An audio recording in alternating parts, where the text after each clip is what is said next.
Welcome to Electric Perspectives, a podcast that explores how America's electric companies are working to deliver the reliable, affordable, secure, and clean energy that powers our economy and our everyday lives. The show is brought to you by EEI, the Edison Electric Institute, which represents all U.S. investor-owned electric companies. I'm your host, Brian Reel.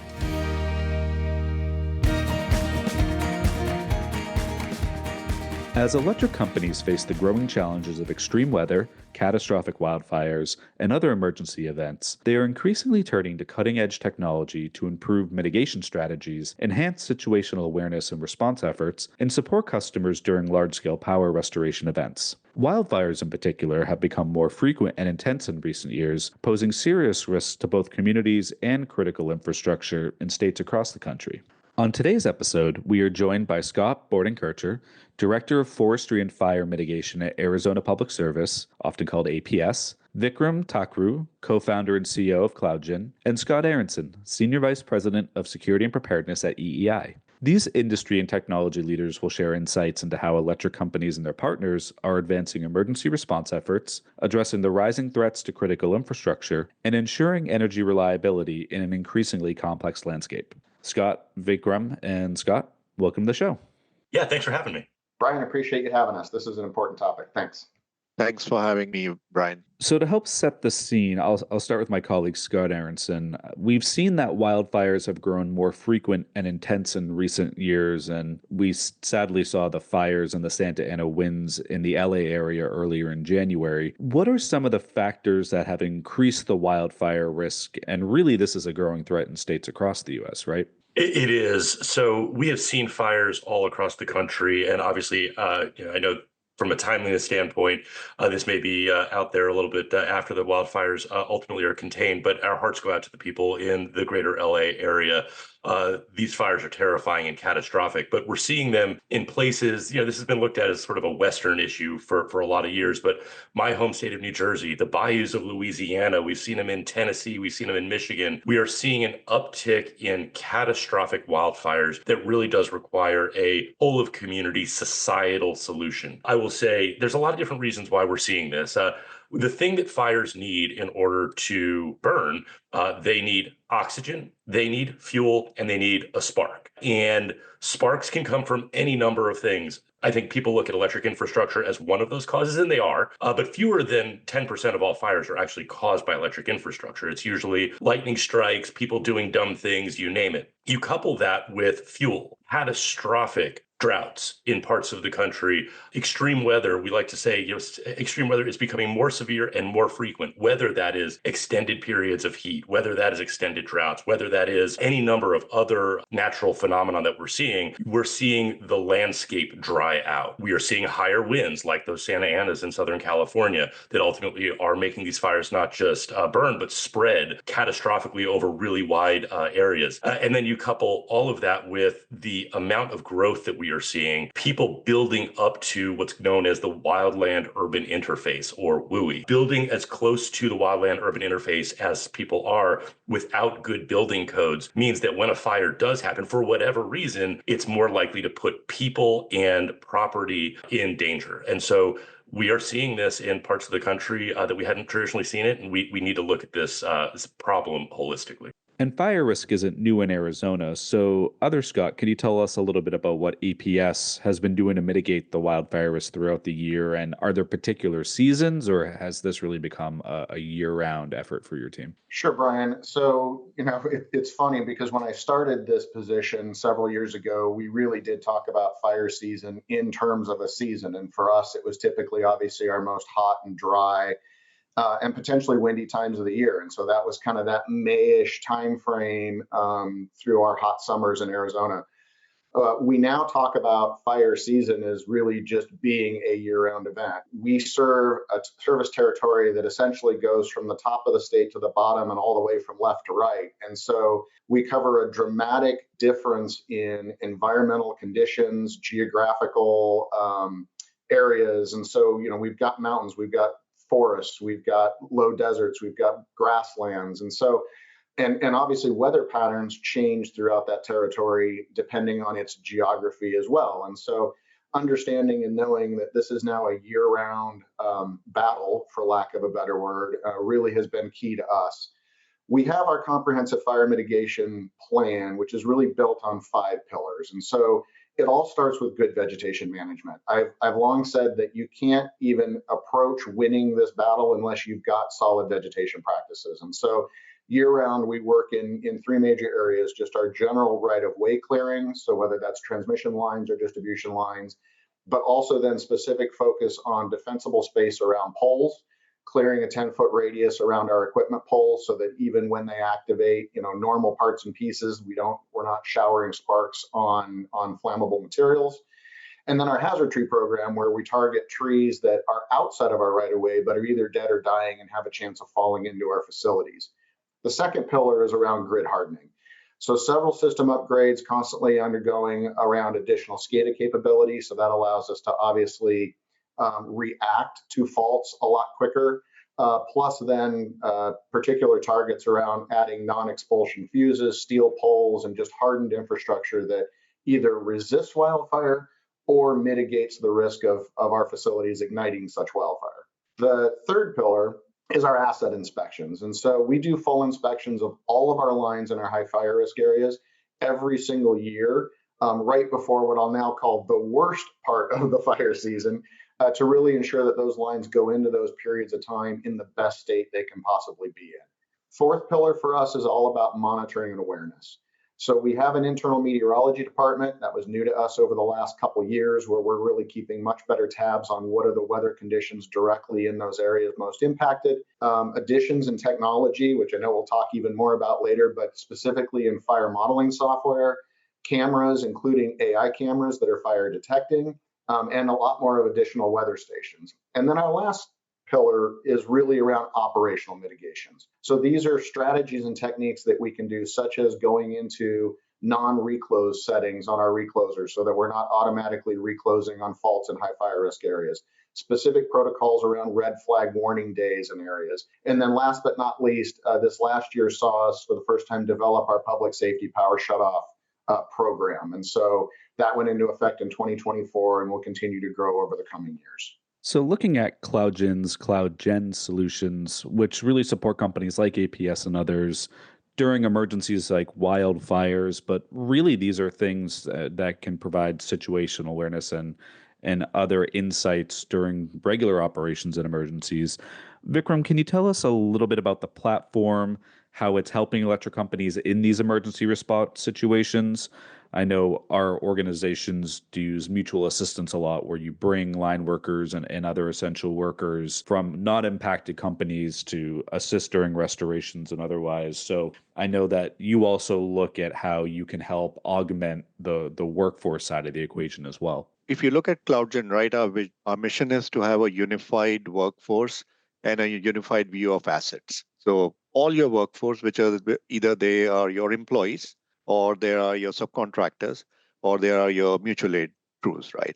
And all your assets, right, the ones which utilities own or utilities don't own. If we dial back, right, and we look at the emergency response situation, right? I mean, there's an emergency, right? Could be wildfire, could be, we are seeing like weird snowstorms coming, basically. We have customers in Hawaii and the coastal area, the hurricanes are hitting them, right? This like, so emergency is becoming a pretty big thing. In that situation, the first thing which happens, and I'm talking more from a broader view, right? Let's say you are as a utility servicing 10,000 work orders a day. So you have a field crews and you have work, which is like 10,000 work orders, which you service during a day, right? You have an emergency, that'll probably go to 200,000 work orders a day. So you are looking at orders of magnitude where from 10,000, it went to 200,000, 20x, basically. Most of the systems which have been architected in utilities to manage that kind of volume for scheduling, dispatch, and giving that work will crash actually. They just cannot work, right?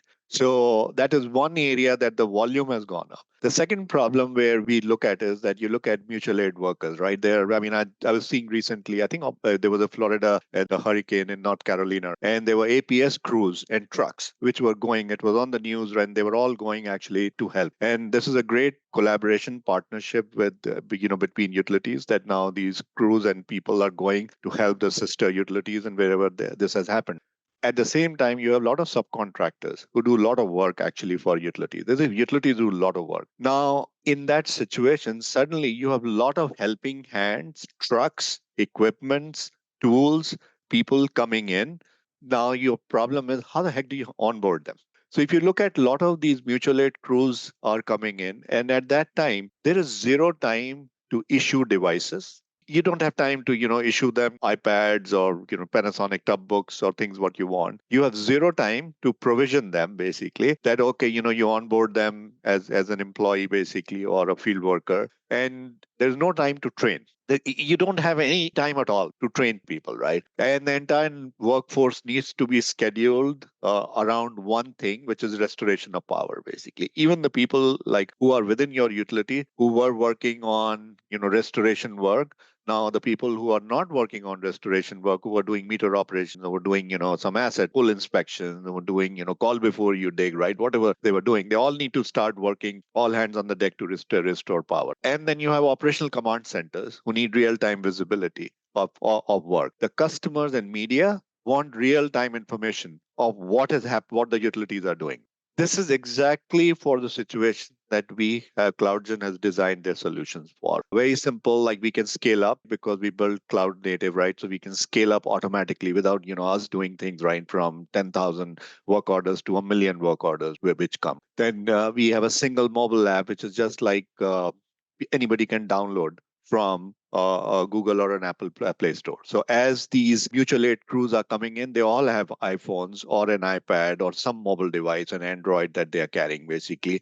They can download them and they get provisioned very, very rapidly on that. We have a way to, I call it right in an emergency situation, these are emergency mode plans, which are already configured with crews to rapidly configure them, so that when you can run everybody on that emergency mode and suddenly dispatch work to these mixed workforce immediately, right? So you call it like dynamic planning modes, interactive GIS built in, so everybody has a visibility of this up. So speed is of essence. Safety of these people is also essence. I mean, you're dealing with down power lines. You're looking at, a lot of other things. So you need to communicate to the people also who are on the ground, and then uh, and whatever they're doing that gets recorded, because it's not just that situation. What happens after when you have done something there? Because there has to be a system of record for that asset, for the work which has been done after that. So those are the solutions which we work on. Scott, I know you and your team spend a lot of time throughout the year with member companies kind of refining process and procedures because, as Vikram said, when crews do arrive in a mutual situation, you want to be able to put them right to work.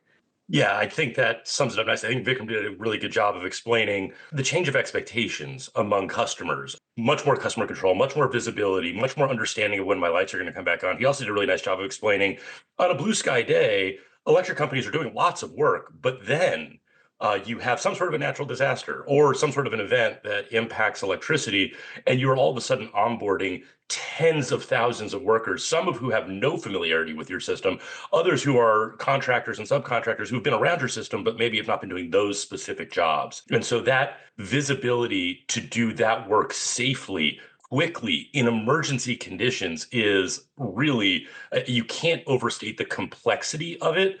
And you really can't overstate the progress that this industry has made over the last literally 100 years. So we've done things like mutual assistance really since the 1800s.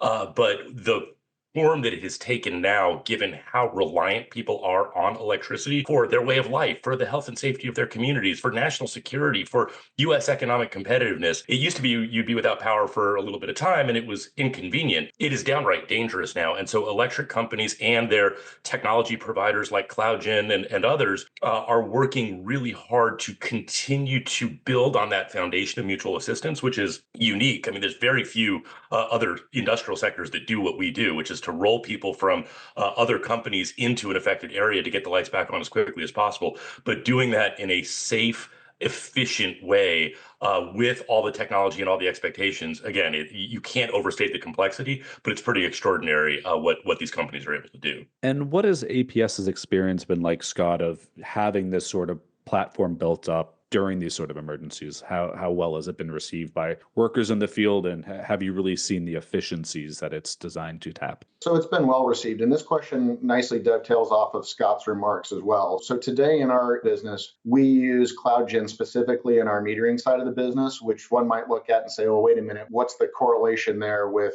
emergency management or managing a natural disaster or some type of disastrous situation? And frankly, there's two things that we found by using this platform. One is we have a lot better control and routing of workload, which means we are faster and more efficient. So exactly what Scott was talking about in that space.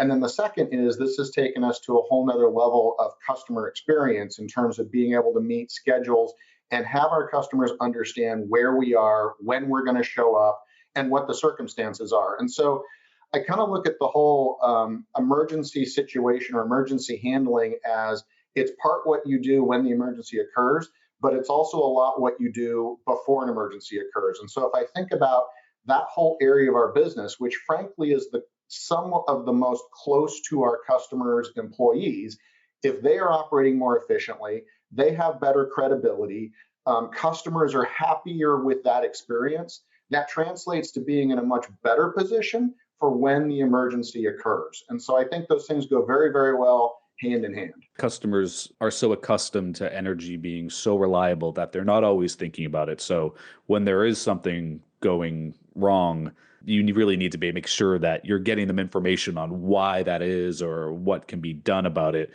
because the sentiment, it drops really quick. People are no longer going to wait away a few hours, see if it sorts itself out. The second there's an issue, they're on social, they're calling. So really the window with which you have to engage with customers when there is a problem is just getting shorter and shorter and shorter. So Vikram, maybe can you start off with just how this sort of technology helps enhance that customer experience and provide this sort of information to really meet the needs and expectations of people who are being impacted by these sort of crises? Yeah, I think that's by the way, a great question. So we have a customer in Indiana, right, in a Citizen Energy Group, right? I think probably last year or whenever, they went live actually on our system for the gas, thermal, and water and wastewater across all their divisions. I was dialing into they have a war room which is set up for the first few days to make sure everything is going well, right? People are doing. So the first request which came from a field worker was a call.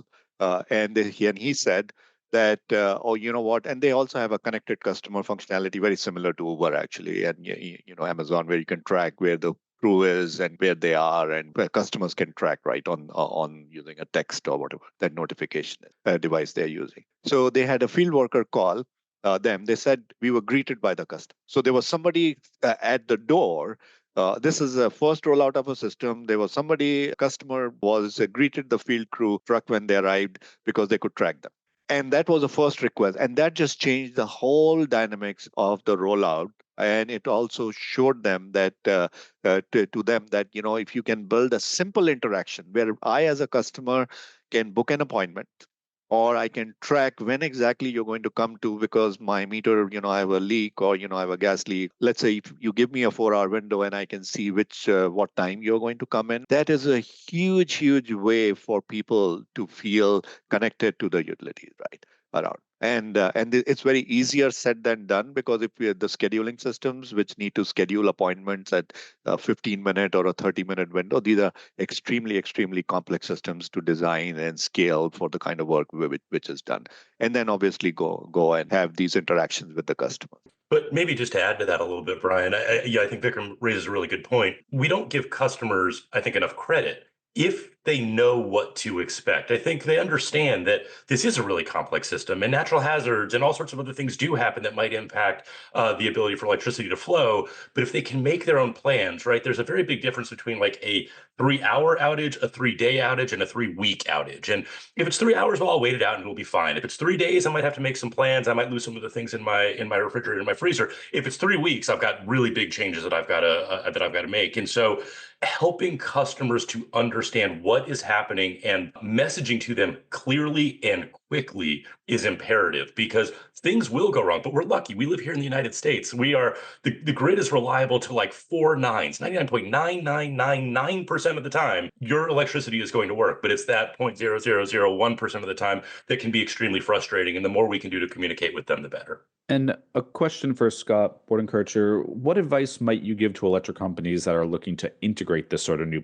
platform? What was the sort of build out, rollout time? And was there a learning curve with the workforce? Or are these sort of things that are just typically integrated and launched throughout the year and your colleagues are used to getting updates and using new tools? So I think more and more folks are used to the never-ending pace of change. So I will say that are they more used to than ever just additional changes coming their way? Yes. Does that make it easier necessarily? No. So from a generic standpoint, let me just start generally speaking, which is, I think the important thing, and I tell this to any of my utility peers, is you need to do your homework not only on what platform or what product or what technology you're going to purchase or use, but you need to do the homework on what it's going to take to actually use that new technology in your business. I hear many, many times, and I've had the privilege of being somewhat related to technology pretty much my entire career in the utility. And so what I hear a lot is those folks that they find a great new tool. It's gonna take their business to the next step. It's gonna solve a really critical problem, but then they never actually have the ability to leverage that tool the way it was designed because they either don't resource for it or they didn't understand that they needed to take some classes or do some additional education or maybe even reorganize part of their business to have that technology really be truly useful. So that's always my number one thing is do that homework to understand what it's going to take to truly put that tool in your business, to embed it in your work processes, to really leverage it to the hill.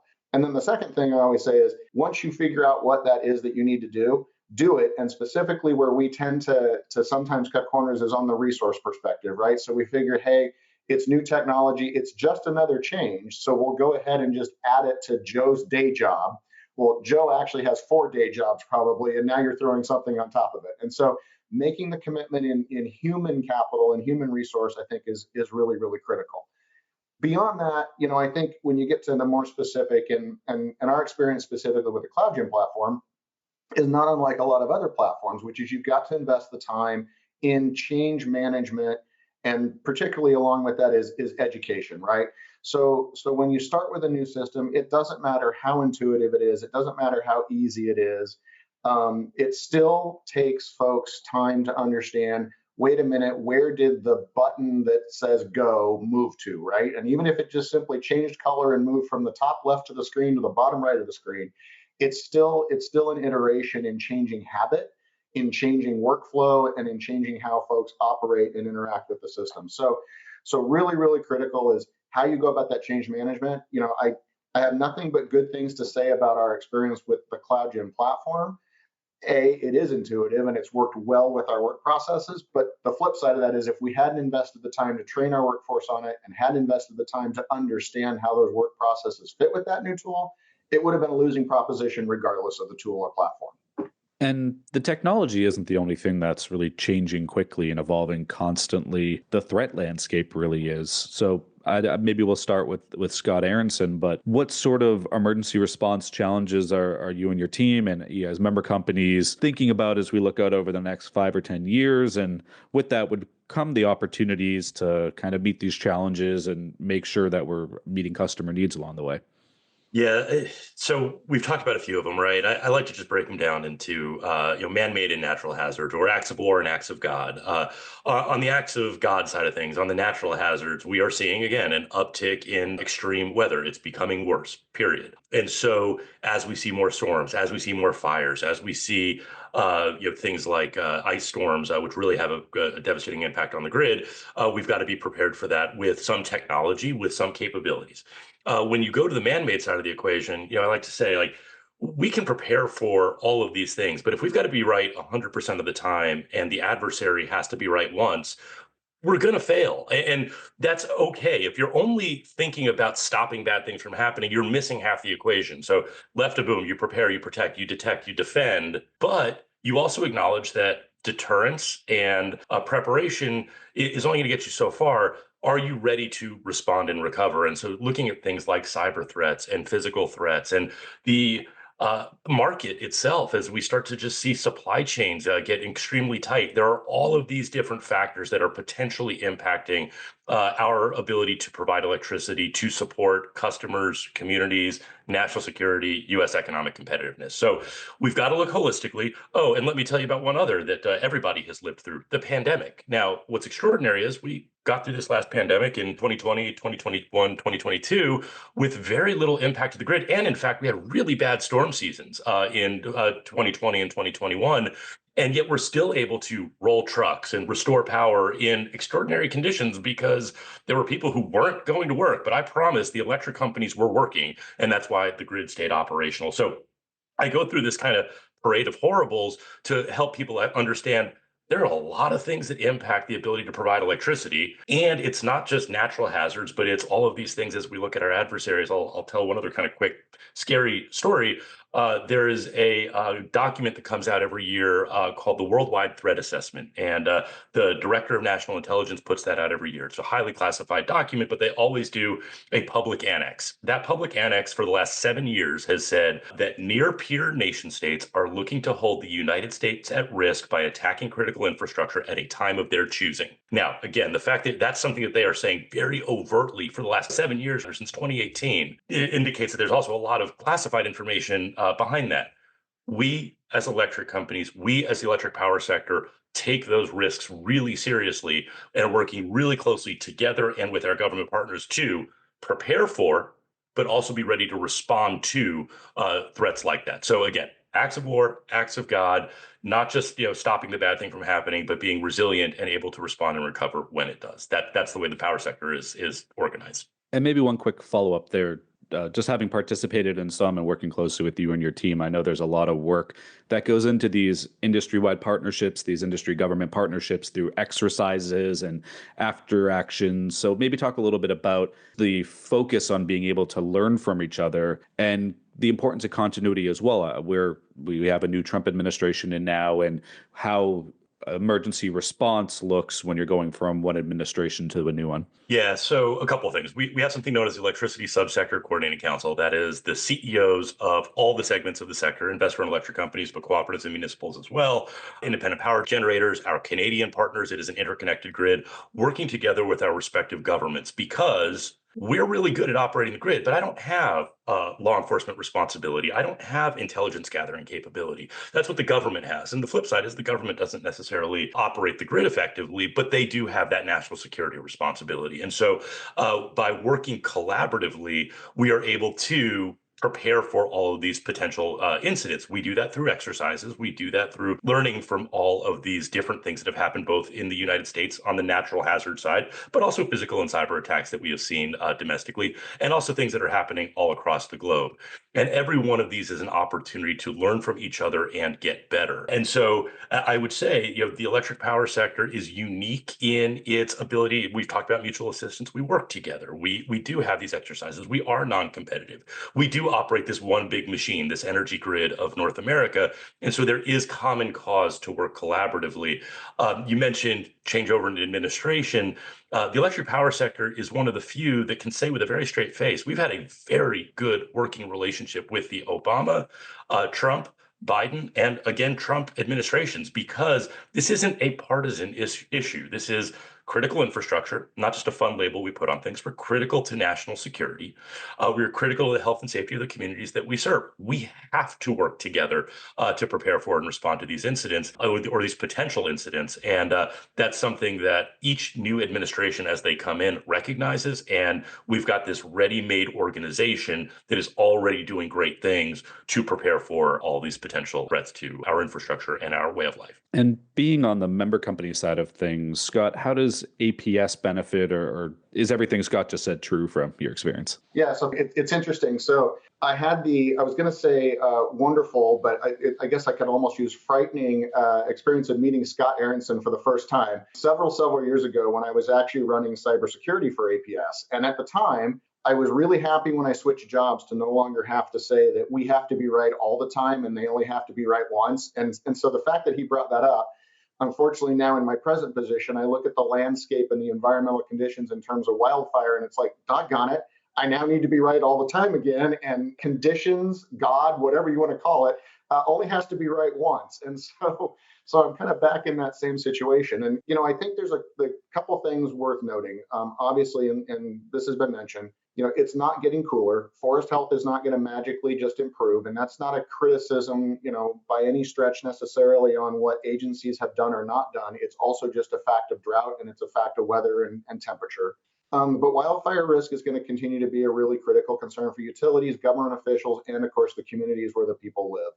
And so, for us, there's really that call for everyone to kind of step up and do their part. Yes, we will continue as a utility to do the things that we can do to make sure that we're mitigating that risk to the best of our ability. We're engaging in using technologies and programs and operational protocols that we know about today, but we're also constantly talking with others around what's new, what's around the corner, what have you done that's different that's been found to work. It's going to take landowners continuing to work to improve forest lands, whether that's additional thinning, whether it's taking care of fuel loading.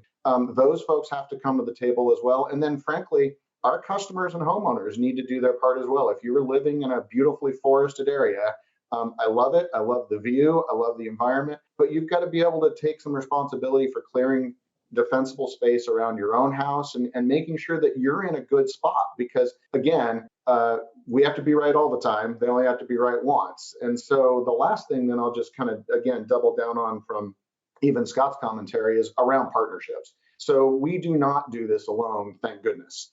And so the partnerships and the collaboration that we have with agencies, so U.S. Forest Service, the Bureau of Land Management, the state forestry and fire department that we have here in Arizona, our own customers, obviously lots of education, lots of outreach with them, elected officials, technology partners like Vikram, obviously being able to work with them not only on what their products do today, but to be able to influence, hey, we need these things too. Can you help us out with that? And then lastly, other utilities. So I feel very, very fortunate to work in an industry where there isn't that inherent competition.